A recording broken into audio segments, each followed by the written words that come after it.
practice, maybe when you were missing the family. Did you ever regret this decision? Nah, there was never any regret. Obviously, getting my ass kicked for a couple of weeks in the wrestling room was it was good. I was like enjoying it the whole time. It's just my mentality it's my mentality with everything. I was saying it the whole camp, freaking you attest to that. Well, bends doesn't break, and that's like the true like strength to my mentality. I got nothing's like set in stone. Like I can. There's always a bit of give and take. If you've got like this like a locked on opinion of yourself that you're like this indestructible monster, and then you get like out wrestled for 2 weeks straight, like you're obviously going to be, then you're going to have those self-doubts. But I just had the confidence that it's going to come right, and it did. It came right. The last week was good. Came right, stuffing takedowns, feeling sharp, feeling strong, feeling fit. Everything come good, just as I expected it to. So kind of sort of back-to-back camps, right? I know the first one wasn't the most ideal camp, but was it nice to get that little break of days with Volkanovski and the partying, just to freshen you up before this one? Yeah, it's like a really cool mix. Like the last camp was obviously had its own struggles, but I didn't have those like hard rounds of sparring. I didn't have those grueling wrestling rounds, which I did this one. So when I came into this one, my body was fresh, my joints were fresh. I'm glad it wasn't 8 weeks of this. I'm glad there was only 3 weeks of this, because I'm sure I was starting to fall apart. So I was very glad that it was only like a 3-week camp. But I got those rounds in. So coming into this second camp, my body was fresh and it was good to go. How does this fight feel to you? How compared to the usual workload? What's the media been like for this one? Because from the outside looking in, it feels like a big fight. They were all pretty busy. They were pretty busy. Once you get to pretty much get to know everyone, it's kind of cool. They just like send you a message, and it's kind of just like you're having it's more like you're having a catch up with your mates than like you got to kind of think about it. I don't sit down and think about what I'm going to say or anything like that. It's just you just have a phone call with your mates a couple of times a week, and then all of a sudden there's videos up everywhere. Which do you think's better? Beating a guy that the fighters know is a legit guy, but the fans might not have cottoned on to yet, or a guy like Islam where they're already saying like this guy's a champion and he's got all the hype behind him? Which do you prefer to beat? Both. Yeah, all of them. Yeah, like that's you can't control everyone else's perception of a fight. Like I can't control the narrative of a fight. It's just painted the way it's painted. He's a mix of both. Like he's a guy that like a specialist, very very specialist skill set, was doing some pretty incredible things. Now he getting the last couple of fights, getting the recognition for it, which has obviously caught the attention of a lot of the elite level guys. Now it makes sense to get out there and fight him. Do you know who Hasbulla is? Does it upset you that he's going to be here supporting Islam this week? Who's the other bloke? Who's the guy on my team? Abdul. Abdul's on my team. That's. I got a horse on the race now. Now I'm training my boy. I'm training my boy Abdul. No word of a lie. I'm not even shitting you. Abdul's on my team. Hasbulla can be on his team. He's picked his horse. He's picked a losing horse. Game on, baby. A lot's been, everyone keeps asking you, like, how's wrestling been? Everyone talks about the Dagestani wrestling, but how is Islam striking when you're watching him fight?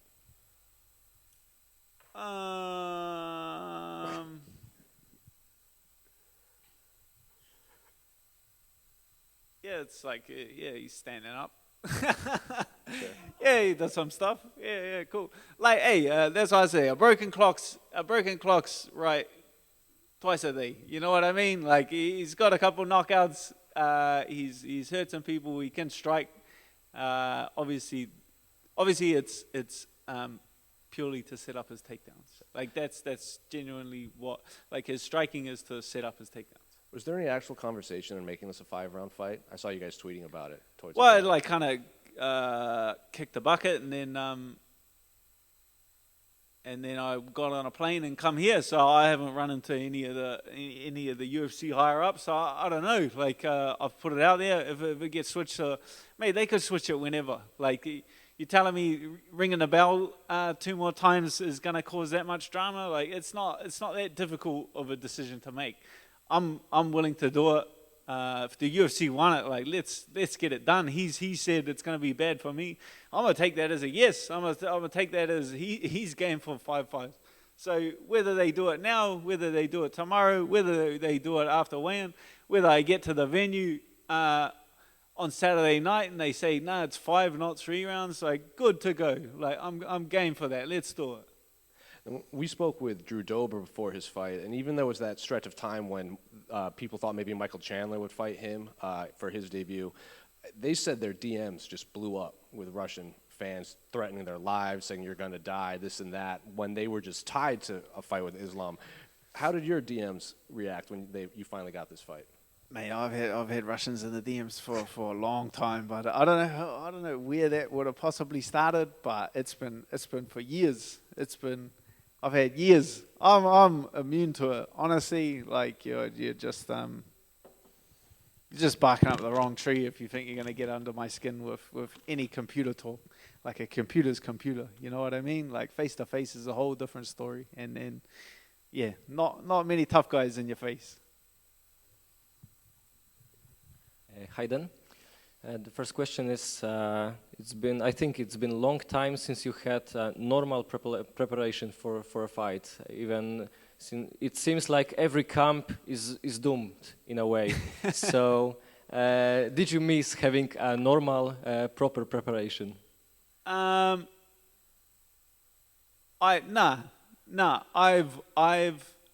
grown to adjust to it. Like that's like one of the major lessons that I took from like the losses was like coming through those losses. If I were to sit back and think, oh man, if everything was perfect, I would have won those fights. I feel like that's the wrong way to look at it. Instead of changing the circumstances leading up to the fight, I just changed my attitude towards it. Whereas initially after that I was like, man, the next one I want a full camp, I want this, I want my coaches, I want everything to be perfect. And then I came to the realization that I need to give up on that, because these are pandemic times. We need to keep the ball rolling. I want to get out there and compete. I need to change my attitude. That's what I did. So I went away and I changed my attitude. And championship mentality, and a champion can adjust whether it's in a fight. A champion can adjust whether it's in training. So that's what I did. No matter what these challenges are, I have a championship mentality, and I adjust to it, and I evolved past it, and I made it work. And I did that with the last fight, and I did it with this fight, where I have absolutely no excuse. Regardless of these circumstances, I am 100% confident in my preparation for this fight, and I'm excited to go out there and put on a show. And you're becoming a fan favorite with every that kind of decision and the fight. But I wonder how your family reacts to these things. To being to taking the next fight like right after the previous. Oh, my family knows me. They know me. They don't give me too much credit for it. They still think I'm an idiot, but nah, they're cool. Like the family's good. They get behind you and support you. They're just excited to see me do well. As long as I'm in a good place, which I am, like in a good place physically, in a good place mentally, there's nothing to it but to do it. I'm just excited. So once they see my enthusiasm for it, then they obviously support it. Okay, and last one from me. I think this fight is like hidden gem on the card, right? People expect fireworks. After studying Islam, do you think that the hype is real about him, or he's overrated? No, I think that's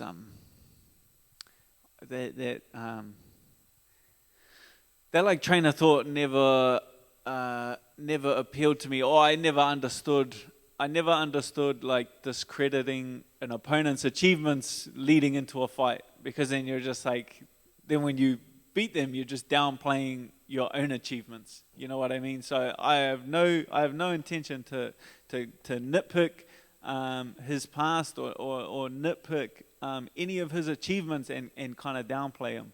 That's not even how I approach it mentally. I want to fight him. I want to fight him because he is a specialist. I want to fight him because there is so much intrigue. I want to fight him because he is considered the best grappler in the division. I want to fight the best people in the world, and he is considered one of the best people in the world. That's why I want to fight him. I don't want to fight him because I think he's an easy target or anything like that. So yeah, I'm not.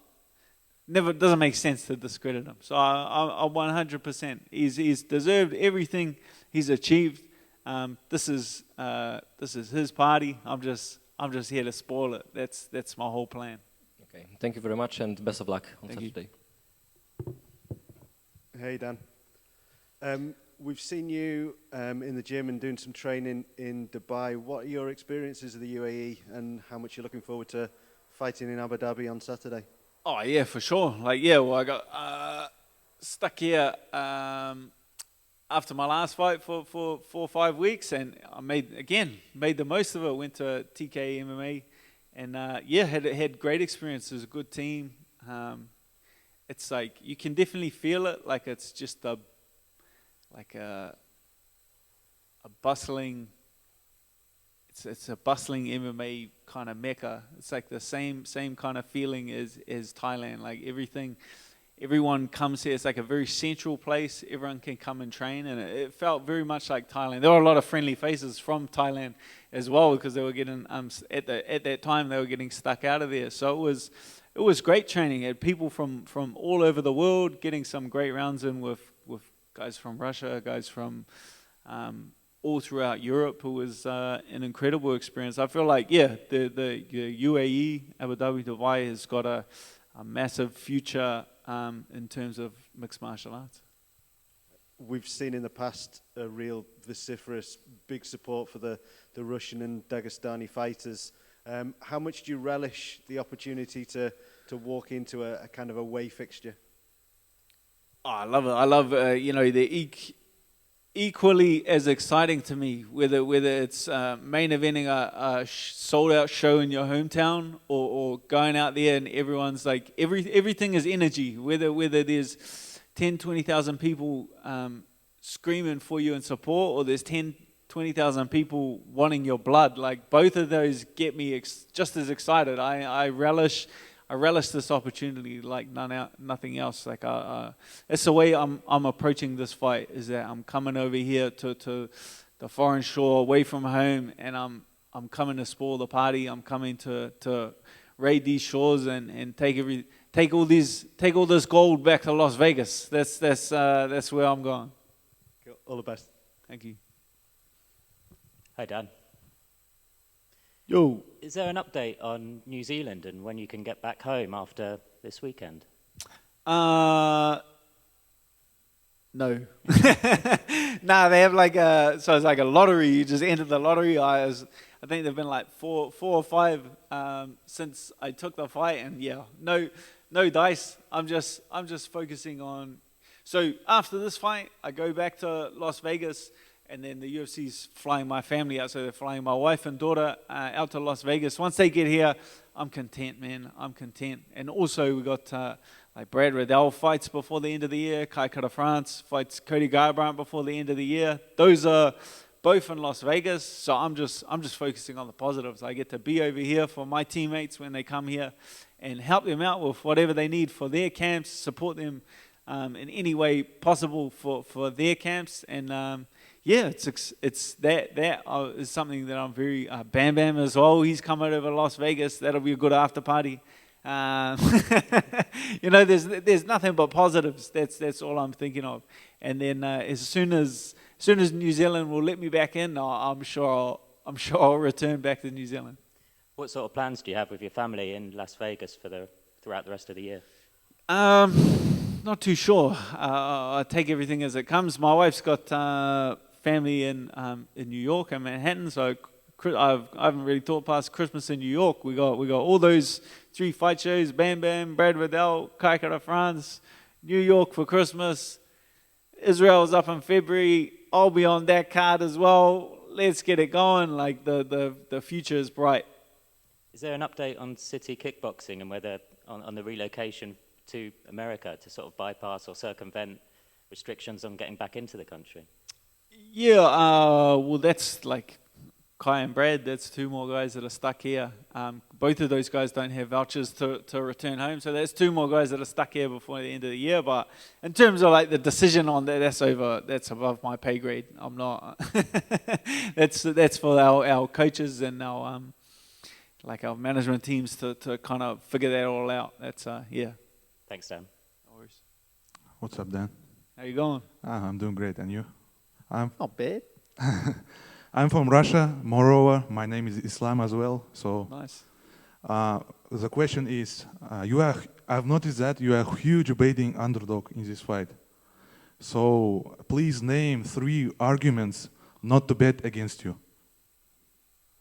Not to bet against me. Yes.